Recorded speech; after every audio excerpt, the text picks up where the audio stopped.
Great to get here. Let's go back in time to 1979 to look for crazy goose and fun facts from your favorite Super Friends in their fourth season, where they went to the land of Oz, fought Frankenstein's monster, apparently found Waldo, or a reasonable facsimile, and faced the return of Lex Luthor and his Superman the Movie sidekick Otis. Or was his name Orville? On the episode, Rub 3 Times for Disaster, the Super Friends take on an evil genie. And not that one. An evil genie. That one. Superman gets sucked into the world of the genie's lamp. Sam, Jaina. Just lead the way out. I'm just as lost as you are. Follow me. If Superman is lost, why does he say follow me? And why did they do it? I'm just as lost as you are. Follow me. You know, there's a joke in there somewhere, but I just can't find it. Don't worry, I know just what to do. Aren't you glad that someone does? Lex Luthor returns in the episode Lex Luthor Strikes Back, where we find the evil genius sitting in prison. Last season, of course, he was the leader of the Legion of Doom. I guess the rest of Legion was either in prison as well, or just didn't care enough to rescue Luthor. I just want some pants. A decent pair of pants. In this episode, Luthor's movie henchman Otis comes along, but he's renamed Orville Gump. It's my assistant, Orville Gump. But it's totally him. Where was I? California. California, right. Lois Lane and Jimmy Olsen, who is really Otis, Orville, is allowed into a heavily guarded prison to visit Lex Luthor in his cell, all alone, by themselves, without any guards. With one of the most dangerous men in the entire world. Makes sense to me. You're a genius, you idiot. Of course, Lex escapes by projecting Lois Lane's image over his body using a special camera. I don't know how it worked, but it did. Enjoy your stay in prison. Wait, Luthor! How Luthor's camera could actually work is a mystery. How does it create Superman's costume on Luthor with only a partial photo of Superman to go on? And what exactly is happening here? Is this a projection, or does the camera recreate molecules out of complete thin air? Your plan couldn't possibly work. I'll admit there were a few problems. Buried beneath the heart of downtown Metropolis. Nevertheless, this episode is a lot of fun to watch for me as a fan of the Christopher Reeve movies. They even have Lex's secret underground lair resembling the one from Superman the Movie. Shut up and take the picture. Wow, he's so mad his collar's changing colors. Also in this episode, Batman and Robin are in a deadly situation. Trapped in a railroad car, attached to a train headed towards another fast-moving train in a seemingly impossible situation. Or was it really as bad as all that? Can't reach the hatch, Robin. I wonder if Batman and Robin will remember that they are highly skilled acrobatics, and maybe try standing on each other's shoulders. We're finished! Guess not. Surely Batman has something in that utility belt of his that might help out. We're finished! Well, maybe not. Well, long story short, Luthor hits a release button to open the hatch to save his own hide from some sun creatures. But right before the hatch opens, it appears that there was a ladder there the entire time. I guess you just can't escape a trap until the script says you do. We've only got seconds.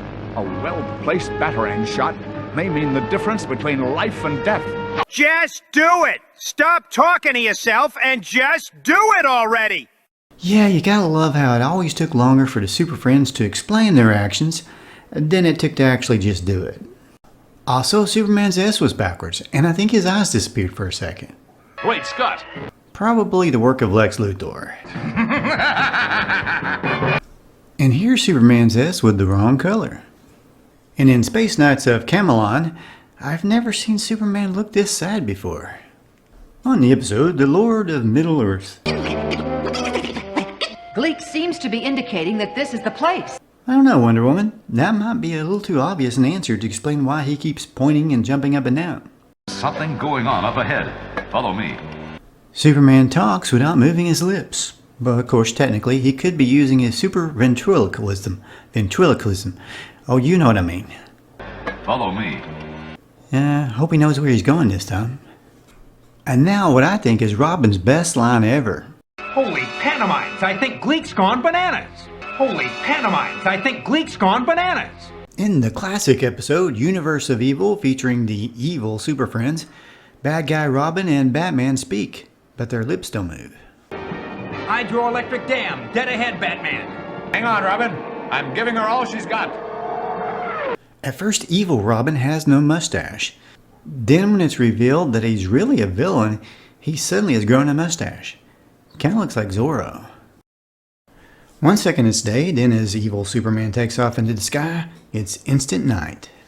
What in blazing kryptonite is happening here? It seems Superman has just taken over the SP oil reserves in Saudi Arabia. We've got to try to stop him. Come on.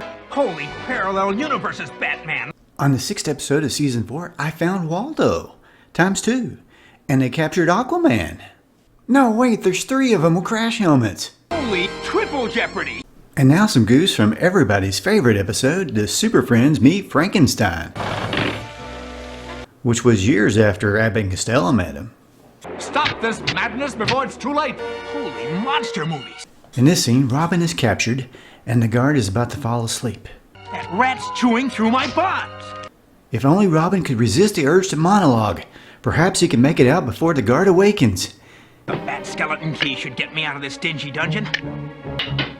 The sure way to help Batman is to alert the other Super Friends. And nope, ain't gonna happen. That should hold you for a while. I don't know how, but then I guess the guard isn't exactly Einstein. In a scene where Dr. Frankenstein's super monster carries off a train, there's one place where instead of lifting the train, it looks like the monster is levitating it. Help! We're going! Another scene shows the Super Friends standing by 2 open doors that instantly turn into 1 shut door.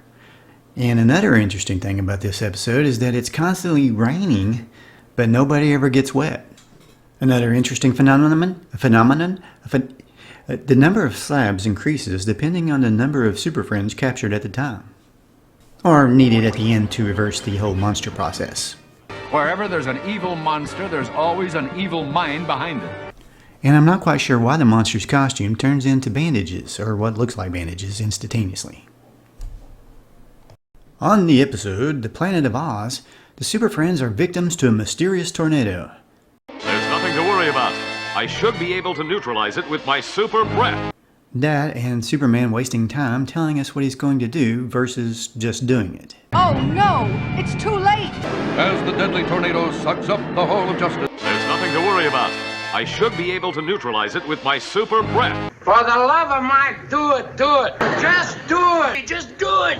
Great Atlantis! It's a giant hourglass! I know Superman is a Tin Man here, but that's got to be really bad on his neck. Hey, don't stop now. We've got more Super Friends Goose on the Super Friends Goose playlist. And check out what the Super Friends find out about my own superhero creation, Thunder Blunder, and his incredible origin. Thanks for watching the Freddy Cat Cartoons channel.